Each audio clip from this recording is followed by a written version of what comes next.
fundamental principle that underlay all his work and that was most extraordinarily exemplified in Jung himself as a person. And this is what I would call his recognition of the polarity of life.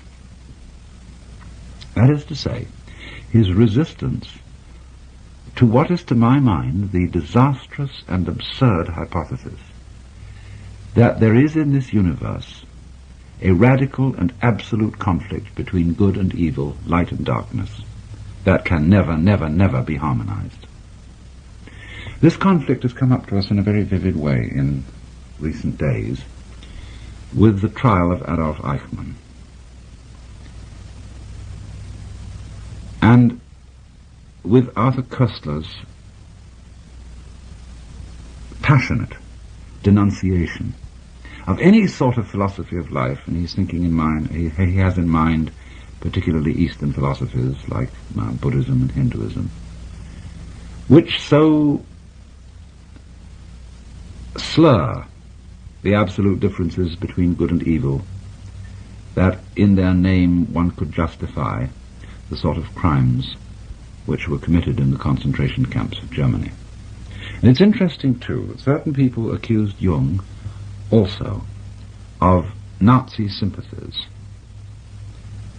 because he too would not subscribe to the absolute state of a war between good and evil going down to the very roots of the universe. Obviously, when certain crimes and catastrophes occur, human emotions are deeply and rightly aroused. And I would, for myself, say that were I in any situation where an Eichmann was operating, I would be roused to a degree of fury that I can hardly imagine in my present existence, but I know it would come out from me. I would oppose those sorts of villainies with all the energy that I have, and if I was trapped in such a situation, I would fight it to the end. But at the same time, I would recognize the relativity of my own emotional involvement. I would know that I was fighting a man like Eichmann in the same way, shall we say, as a spider and a wasp, insects which naturally prey upon one another and fight one another, do so. But as a human being, I would not be able to regard my adversary as a metaphysical devil. That is to say, as one who represented the principle of absolute and unresolvable evil. And I think this is the most important thing in Jung, that he was able to point out that to the degree that you condemn others and find evil in others, you are to that degree unconscious of the same thing in yourself, or at least of the potentiality of it. There can be Eichmanns and Hitlers and Himmlers just because there are people who are unconscious of their own dark sides, and they project that darkness outward into, say, Jews or communists or whatever the enemy may be, and say, there is the darkness, it is not in me, and therefore because the darkness is not in me, I am justified in annihilating this enemy, whether it be with atom bombs or gas chambers or whatnot. But to the degree that a person becomes conscious that the evil is as much in himself as in the other, to this same degree he is not likely to project it onto some scapegoat and commit the most criminal acts of violence upon other people.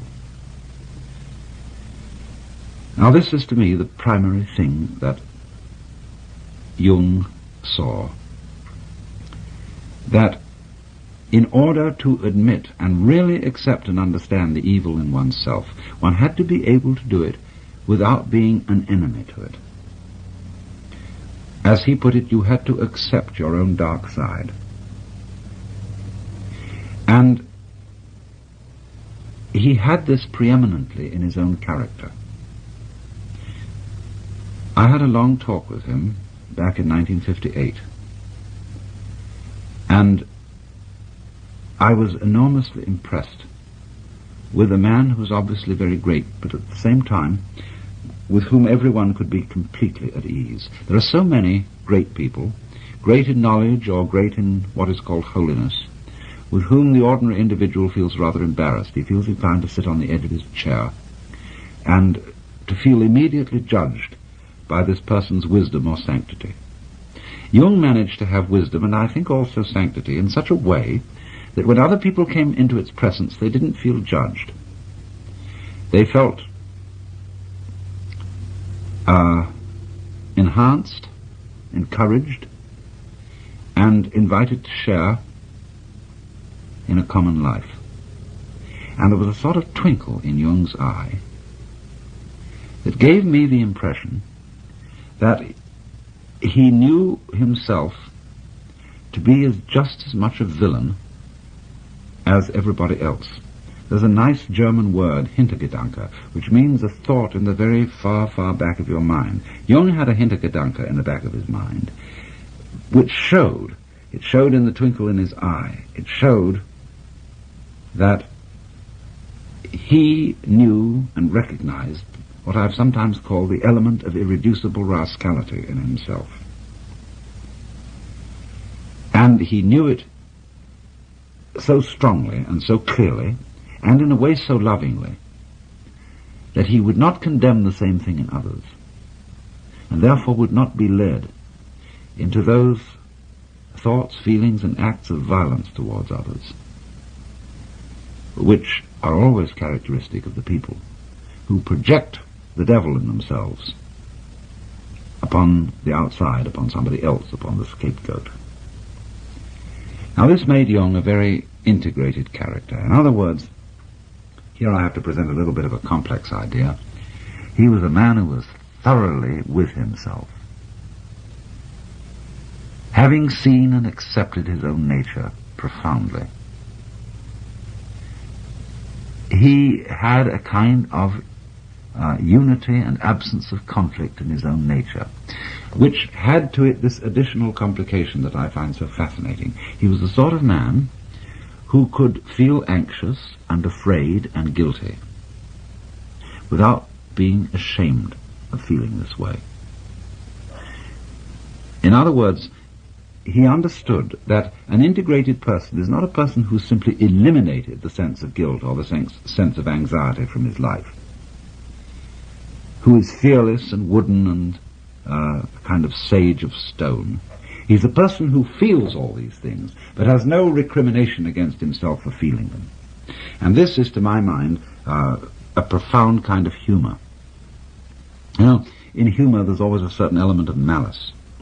There was a talk given on the Pacifica stations just a little while ago, which was an interview with Al Capp. And Al Capp made the point that he felt that all humor was fundamentally malicious. Now there's a very high kind of humor, which is humor at oneself. A real humor is not jokes at the expense of others. It's always jokes at the expense of oneself, and of course it has an element of malice in it. It has malice towards oneself, the recognition of the fact that behind the social role that you assume, behind all your pretensions to being either a good citizen or a fine scholar or a great scientist or a leading politician or physician or whatever you happen to be, but behind this facade there is a certain element of the unreconstructed bum, not as something to be condemned and wailed over, but as something to be recognized as contributive to one's greatness and to one's positive aspects, in the same way that manure is contributive to the perfume of the rose. Jung saw this, and Jung accepted this. And I want to read a passage from one of his lectures, which I think is one of the greatest things he ever wrote, and which has been a very marvellous thing for me. It was in a lecture delivered to a group of clergy in Switzerland a considerable number of years ago, and he writes as follows. People forget that even doctors have moral scruples, and that certain patients' confessions are hard even for a doctor to swallow. Yet the patient does not feel himself accepted, unless the very worst in him is accepted too. No one can bring this about by mere words. It comes only through reflection, and through the doctor's attitude towards himself and his own dark side. If the doctor wants to guide another, or even accompany him a step of the way, he must feel with that person's psyche. He never feels it when he passes judgment. Whether he puts his judgments into words or keeps them to himself makes not the slightest difference. To take the opposite position and to agree with the patient offhand is also of no use. Feeling comes only through unprejudiced objectivity. This sounds almost like a scientific precept, and it could be confused with a purely intellectual, abstract attitude of mind. But what I mean is something quite different. It is a human quality, a kind of deep respect for the facts, for the man who suffers from them, and for the riddle of such a man's life. The truly religious person has this attitude. He knows that God has brought all sorts of strange and inconceivable things to pass, and seeks in the most curious ways to enter a man's heart. He therefore senses in everything the unseen presence of the divine will. This is what I mean by unprejudiced objectivity. It is a moral achievement on the part of the doctor, who ought not to let himself be repelled by sickness and corruption. We cannot change anything unless we accept it. Condemnation does not liberate, it oppresses. I am the oppressor of the person I condemn, not his friend and fellow sufferer. I do not in the least mean to say that we must never pass judgment when we desire to help and improve. But if the doctor wishes to help a human being, he must be able to accept him as he is. And he can do this in reality only when he has already seen and accepted himself as he is. Perhaps this sounds very simple, but simple things are always the most difficult. In actual life, it requires the greatest art to be simple, and so acceptance of oneself is the essence of the moral problem and the acid test of one's whole outlook on life. That I feed the beggar, that I forgive an insult, that I love my enemy in the name of Christ, all these are undoubtedly great virtues. What I do unto the least of my brethren, that I do unto Christ. But what if I should discover that the least amongst them all, the poorest of all beggars, the most impudent of all offenders, yea, the very fiend himself, that these are within me, and that I myself stand in need of the alms of my own kindness, that I myself am the enemy who must be loved, what then? Then, as a rule, the whole truth of Christianity is reversed. There is then no more talk of love and long-suffering. We say to the brother within us, Raka, and condemn and rage against ourselves. We hide him from the world. We deny ever having met this least among the lowly in ourselves, and had it been God himself who drew near to us in this despicable form, we should have denied him 1,000 times before a single cock had crowed. Well, you may think the metaphors rather strong,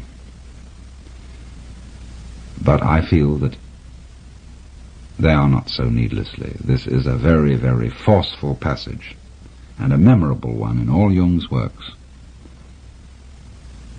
trying to heal this insanity from which our culture in particular has suffered, of thinking that a human being can become hale, healthy, and holy by being divided against himself in inner conflict, paralleling the conception of a cosmic conflict between an absolute good and an absolute evil, which cannot be reduced to any prior and underlying unity. In other words, our rage, and our very proper rage, against evil things which occur in this world, must not overstep itself. For if we require as a justification for our rage a fundamental and metaphysical division between good and evil, we have an insane and, in a certain sense, schizophrenic universe, of which no sense whatsoever can be made. All conflict, Jung was saying, all opposition, has its resolution in an underlying unity. You cannot understand the meaning of to be unless you understand the meaning of not to be. You cannot understand the meaning of good unless you understand the meaning of evil. Even St. Thomas Aquinas saw this, for he said that just as it is the silent pause which gives sweetness to the chant, so it is suffering, and so it is evil, which makes possible the recognition of virtue. This is not, as Jung tries to explain, a philosophy of condoning the evil. To take the opposite position, he said, and to agree with the patient offhand is also of no use, but estranges him, the doctor, or estranges him, the patient, as much as condemnation. Let me continue further, reading from this extraordinary passage. Healing may be called, Jung says, a religious problem. In the sphere of social or national relations, the state of suffering may be civil war, and this state is to be cured by the Christian virtue of forgiveness and love of one's enemies. That which we recommend with the conviction of good Christians as applicable to external situations, we must also apply inwardly in the treatment of neurosis. This is why modern man has heard enough about guilt and sin. He is sorely beset by his own bad conscience, and wants rather to know how he is to reconcile himself with his own nature, how he is to love the enemy in his own heart, and call the wolf his brother. The modern man does not want to know in what way he can imitate Christ, but in what way he can live his own individual life, however meager and uninteresting it may be. It is because every form of imitation seems to him deadening and sterile that he rebels against the force of tradition that would hold him to well-trodden ways. All such roads for him lead in the wrong direction. He may not know it, but he behaves as if his own individual life were God's special will which must be fulfilled at all costs. This is the source of his egoism, which is one of the most tangible evils of the neurotic state. But the person who tells him he is too egoistic has already lost his confidence, and rightly so, for that person has driven him still further into his neurosis. If I wish to effect a cure for my patients, I am forced to acknowledge the deep significance of their egoism. I should be blind indeed if I did not recognize it as a true will of God. I must even help the patient to prevail in his egoism. If he succeeds in this, he estranges himself from other people. He drives them away, and they come to themselves as they should, for they were seeking to rob him of his sacred egoism. This must be left to him, for it is his strongest and healthiest power. It is, as I have said, a true will of God, which sometimes drives him into complete isolation. However wretched this state may be, it also stands him in good stead, for in this way alone can he get to know himself and learn what an invaluable treasure is the love of his fellow beings. It is, moreover, only in the state of complete abandonment and loneliness that we experience the helpful powers of our own natures. End of quote. This is a very striking example of Jung's power to comprehend and integrate points of view as well as psychological attitudes that seem on the surface to be completely antithetical. For example, even in his own work, when he was devoting himself to the study of Eastern philosophy, he had some difficulty in comprehending the, let's say, the Buddhistic denial of the reality of the ego. But you can see that in practice, in what he was actually trying to get at, he was moving towards the same position that is intended in both the Hindu and the Buddhist philosophy about the nature of the ego. Just, for example, as the Hindu will say, that the I principle in man is not really a separate ego, but an expression of the universal life of Brahman, or the Godhead. So Jung is saying here that the development of the ego in man is a true will of God, and that it is only by following the ego that one, and developing it to its full extent, that one fulfills the function which this, you might say, temporary illusion has in man's psychic life. For he goes on and says here, when one has several times seen this development at work, one can no longer deny that what was evil has turned to good, and that what seemed good has kept alive the forces of evil. The archdemon of egoism leads us along the royal road to that ingathering which religious experience demands. What we observe here is a fundamental law of life, enantiodromia, or conversion into the opposite. And it is this that makes possible the reunion of the warring halves of the personality, and thereby brings the civil war to an end. End of quote. In other words, he was seeing that, as Blake said, a fool who persists in his folly will become wise. That the development of egoism in man is not something to be overcome or better integrated by opposition to it, but by following it. It's almost, isn't it, the principle of judo, not overcoming what appears to be a hostile force by opposing it, but by swinging with the punch or rolling with the punch. And so by following the ego transcends itself. And in this moment of insight, the great Westerner, who comes out of a whole tradition of human personality which centers it upon the ego, upon individual separateness, by going along consistently with this principle, comes to the same position as the Easterner. That is to say, to the point of view where one sees conflict, which at first sight had seemed absolute, as resting upon a primordial unity, and thereby attaining a profound, unshakable peace of the heart, which can nevertheless contain conflict, not a peace that is simply static and lifeless, but a peace that passes understanding. You've been listening to Alan Watts with a talk entitled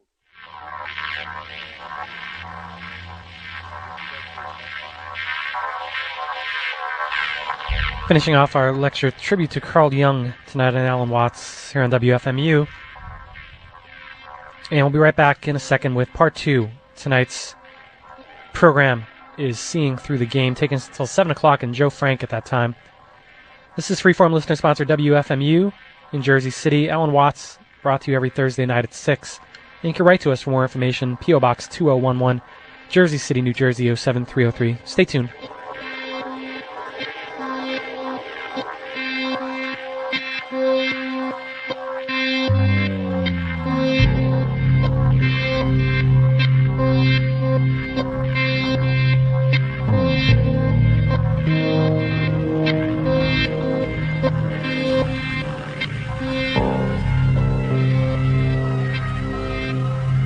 I suppose that some of you have read a very fascinating work that was written many years ago by C.G. Jung, a commentary that he wrote to a translation of a Chinese classic by Richard Wilhelm called The Secret of the Golden Flower.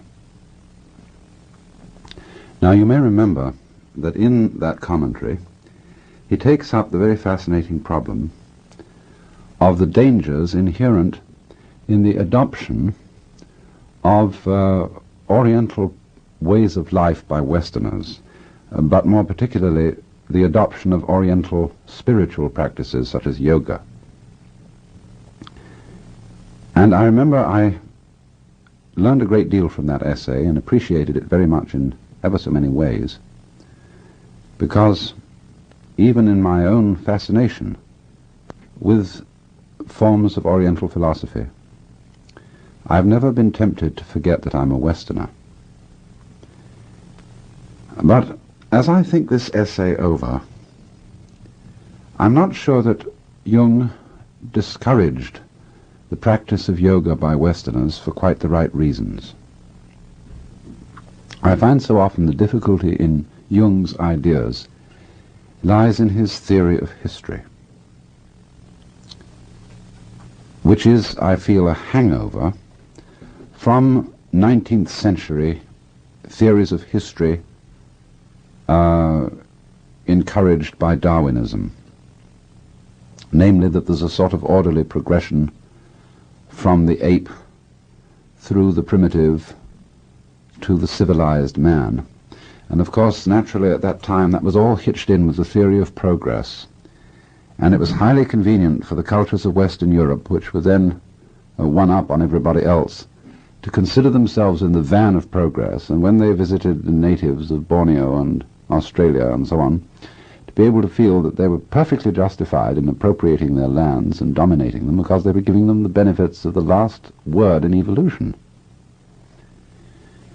And therefore, under the influence of that sort of theory of history, which is felt in the work of both Freud and Jung, one gets the feeling of there being a kind of progressive development of human consciousness. And Jung is charitable enough to assume that because the Chinese and Indian civilizations are immeasurably older than ours, they've had the possibility of far more sophistication in psychic development, even though he feels, and probably rightly, that there are things they can learn from us.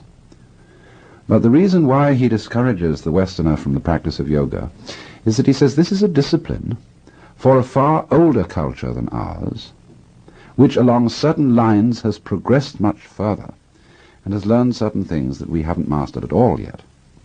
And thus he points out that when somebody embraces Vedanta or Theosophy or any yoga school in the West and tries to master a discipline of concentration in which they have to oust from their consciousness all wandering thoughts, he says that this for a Westerner may be a very dangerous thing indeed, because just exactly what the Westerner may need to do is to allow free rein to his wandering thoughts and his imagination and his fantasy, because it's only in this way that he can get in touch with his unconscious, and that his unconscious will not leave him in peace until he gets in touch with it.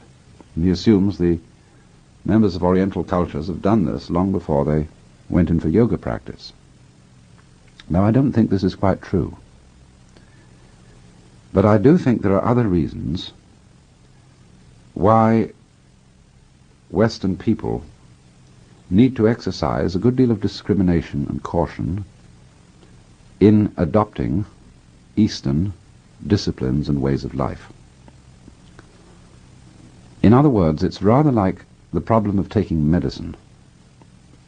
You know, if you don't feel very well and you go to a friend's medicine cabinet and you sort of look it over and see bottles of medicine in there, and you say, I'm sick, I need medicine, so you take some medicine. Any medicine will do. Well, it won't. And according to what's the matter with you, so the medicine has to be prescribed. And I don't think that the things which some of the Eastern disciplines are designed to cure are quite the same things that we need. Now, it's fundamental to my view of the nature of such forms of discipline as Buddhism and Taoism that they are ways of liberation from a specific kind of confinement. That is to say, they're ways of liberation from what I've sometimes called the social hypnosis. In other words, every culture, every society, as a group of people in communication with each other, has certain rules of communication. And from culture to culture, these rules differ in just the same way that languages differ. And a culture can hold together on very, very different kinds of rules. I won't say any kinds of rules, but very different kinds of rules, always provided that the members agree about them, whether they're forced to agree, whether they agree tacitly, or whatever the reason may be. And these rules are, in a way, very much like the rules of a game. In other words, take a game like chess. You can have the kind of chess we play with an 8-square board, or you can have a kind of chess that the Japanese play with a 9-square board. It doesn't make any difference so long as you both play on the same board and by the same rules. But since this is chess as a game, and in the same way the development of human cultures is also in a way a game, that is to say it's the elaboration of a form of life. And the fun of it, in a way, is the fun of elaborating it in just some interesting form. That's the same as the fun of a game. The fun of a game is it has a certain interest. But it doesn't follow that the rules of the game correspond to the actual structure of human nature or to the laws of the universe. But because in every culture it's necessary to impress upon especially its younger members that these rules jolly well have to be kept, they are usually in some way or other connected with the laws of the universe and given some sort of divine sanction. And there are indeed cultures in which the senior members of the group realize that that's a hoax, that that's as if it's made up and is done to terrify the young, and when they become senior members of the culture themselves, they see through the thing, but they don't let on, they keep it quiet. They don't let out to those who are supposed to be impressed that this was really a hoax to get them to behave. Well, anyway, after a great deal of careful study, I've come to the conclusion that the function of these ways of liberation is basically to make it possible for those who have the determination, and we'll see why in a while, to make it possible for those who have the determination to be free from the social hypnosis. In other words, if you were a member of the culture of India at almost any time between maybe 900 BC and 1800 AD, it would be for you a matter of common sense about which everybody agreed that you were under the control of a process called karma. Not exactly a law of cause and effect, but a process of cosmic justice, whereby every fortune that occurred to you would be the result of some action in the past that was good, and every misfortune that occurred to you would be the result of some action in the past that was evil. And furthermore, that this action in the past might not have been done in this present life, but in a former life. It was simply axiomatic to those people that they were involved in a long, long process of reincarnation, reaping the rewards and punishments. And there was not only the possibility of being reincarnated again in the human form, but if you were exceedingly good, you might be born in one of the heavens, the paradises, and if you were exceedingly bad, you might be born for an insufferable period of years, not forever, in a purgatory. And the purgatories of the Hindus and Buddhists are just as ingeniously horrible as those of the Christians. Well, of course, everybody knows, I mean, anybody seems to have any sense that all this imagination of post-mortem courts of justice is a way of telling people, well, if the secular police don't catch you, the celestial police will catch you, and therefore you had better behave. And it's an ingenious device for encouraging ethical conduct. Now, but remember that for a person brought up in that climate of feeling where everybody believes this to be true, it seems a matter of sheer common sense that it's so. And it's very difficult for a person so brought up not to believe that that is the state of affairs. Take an equivalent situation in our own culture. It's still enormously difficult for most people to believe that space may not be Newtonian space, that is to say, a three-dimensional continuum which extends indefinitely forever. The idea of a four-dimensional curved space seems absolutely fantastic and can't even be conceived by people unversed in the mathematics of modern physics. Or again, as I've often pointed out, it's very difficult for us to believe that the forms of nature are not made of some stuff called matter.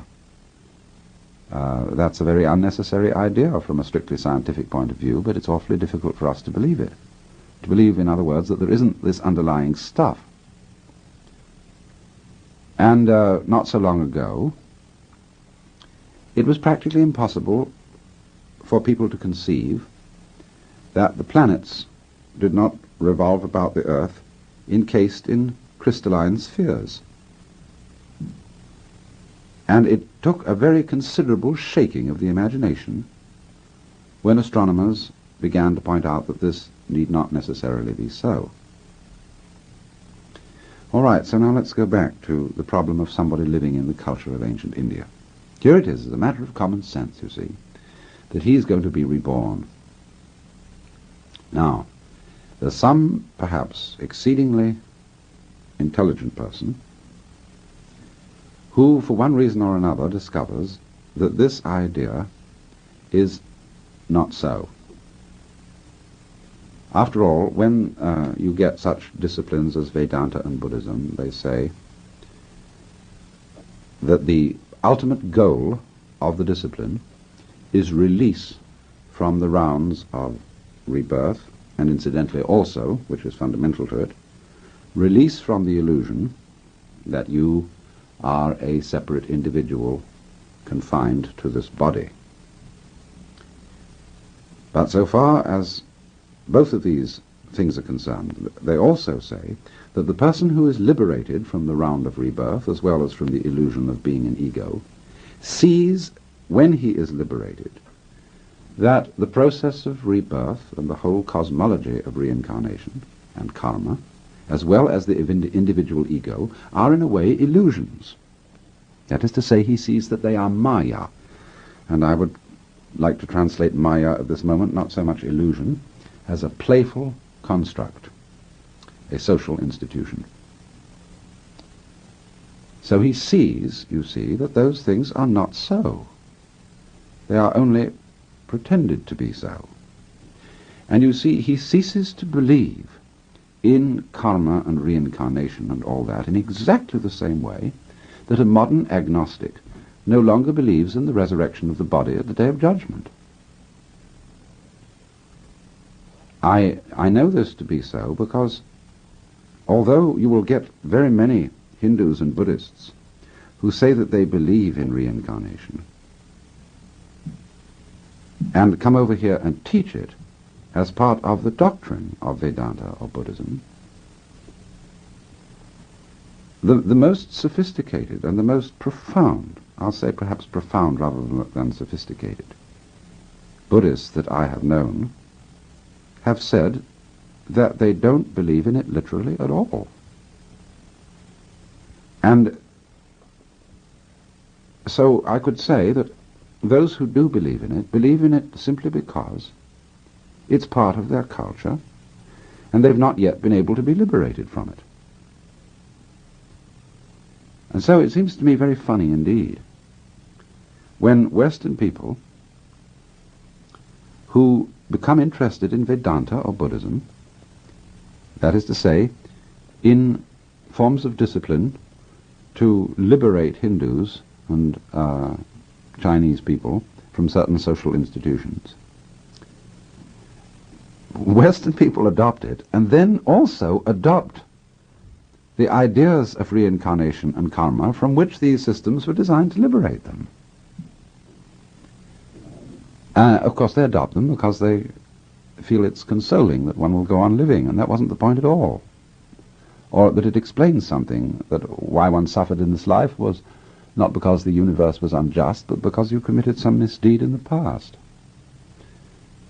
And so Westerners who take up the Oriental doctrines in that spirit, unfortunately, take up the very illusions from which these doctrines were supposed to be ways of deliverance. Now, that may be difficult to see just because so many practicing Hindus and Buddhists say they believe in reincarnation and this whole process of the cycles of karma and so on.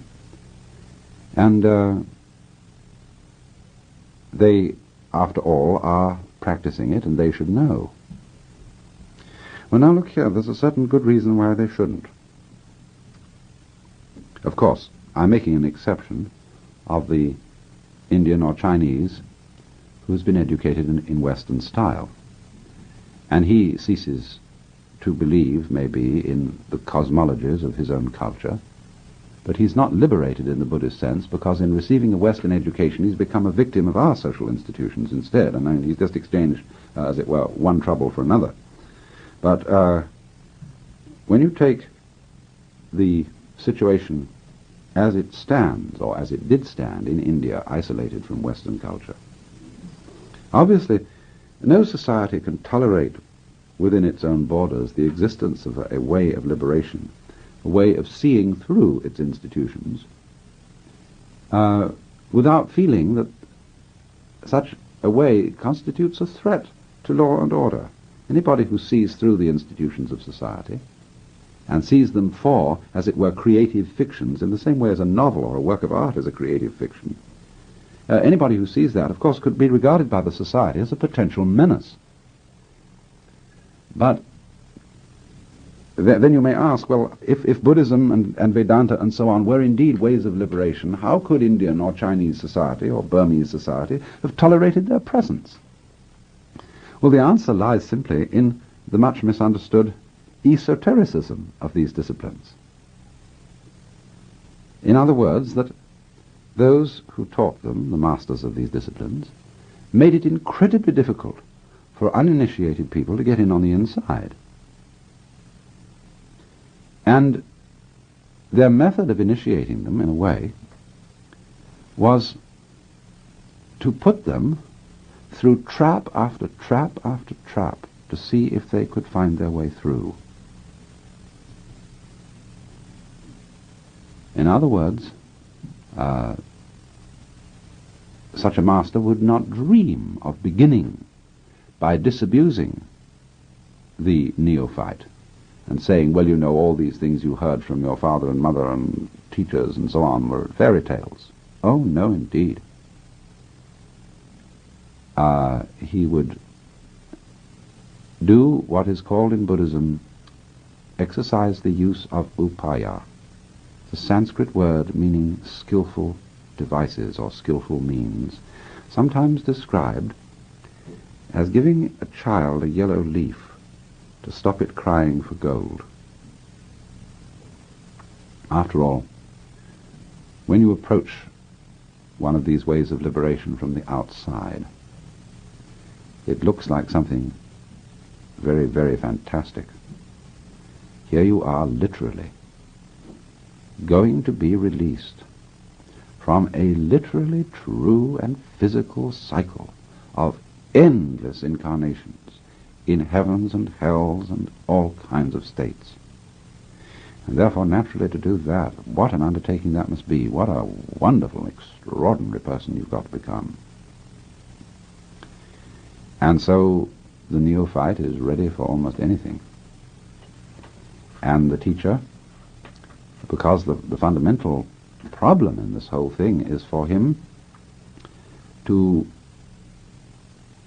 get rid of the illusion, you see, that he's a separate ego. If there's no separate ego or sort of soul, then there's nothing to be reincarnated. So all the teacher really, he has all kinds of complicated ways of doing it, but all that he really says to him is, well, now, if you will look deeply into your ego, you will find out that it is a non-ego, that your self is the universal self, as he might say if he were a Vedantist. Or if he were a Buddhist, he might say, if you look for your ego, you won't find it. So look for it, and see, and really go into it. And so he gets the man meditating, and trying by his ego to get rid of his ego. Well, that is a beautiful trap. It can last forever until one sees through it. In other words, this is like trying to,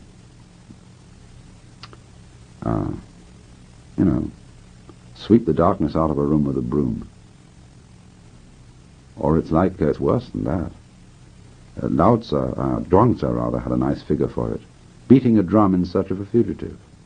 That's to say, when the police go out because they've had a telephone call that there's a burglar, they come racing to the house with a siren full blast, and the burglar hears it and runs away. Because, of course, to try and get rid of the ego for one's advantage in some ways is an egotistic enterprise, and you can't do it. And so, of course, the student gets to the point where he begins to realize that everything he does to get rid of his ego is egotistic. And this is the kind of trap in which the teacher gets him, until, of course, he comes to the point of seeing that his supposed division from himself into, say, I and me, the controlling part of me and the controlled part of me, the knower and the known and all that, is phony. There is no way of standing aside from yourself, in other words, and, as it were, changing yourself in that way. But he discovers this finally.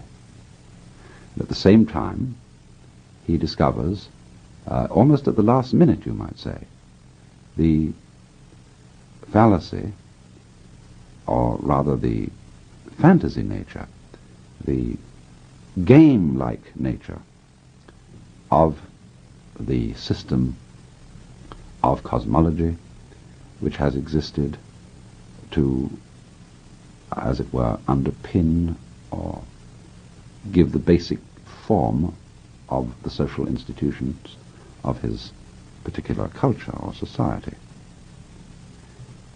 In other words, you may put it in another way. One of the basic things which all social rules of convention conceal is what I would call the fundamental fellowship between yes and no. Say, in the Chinese symbolism of the positive and the negative, the yang and the yin.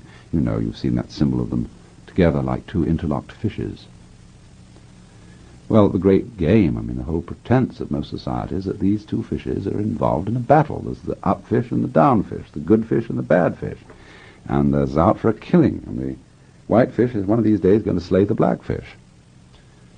But when you see into it clearly, you realize that the white fish and the black fish go together. They're twins. They're really not fighting each other, they're dancing with each other. That, you see, though, is a difficult thing to realize in a set of rules in which yes and no are the basic and formally opposed terms. When it is explicit in a set of rules that yes and no, or positive and negative, are the fundamental principles, it is implicit but not explicit that there is this fundamental bondage or fellowship between the two. But the fear is, you see, that if people find that out, they won't play the game anymore.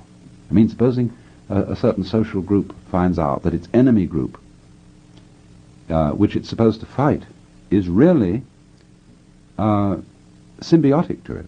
That is to say, the enemy group fosters the survival of the group by pruning its population. We'd never do to admit that. We'd never do to admit the advantage of the enemy, just as George Orwell pointed out in his Fantasy of the Future in 1984, that as dictatorial government has to have an enemy, and if there isn't one, it has to invent one. And by this means, by having something to fight, you see, having something to compete against, the energy of society to go on doing its job is stirred up. And what the Buddha or Bodhisattva type of person fundamentally is he's one who's seen through that, who doesn't have to be stirred up by hatred and fear and competition to go on with the game of life.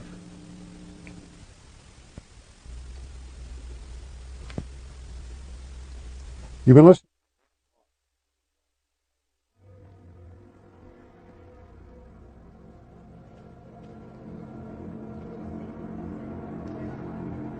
including tonight's Alan Watts lecture.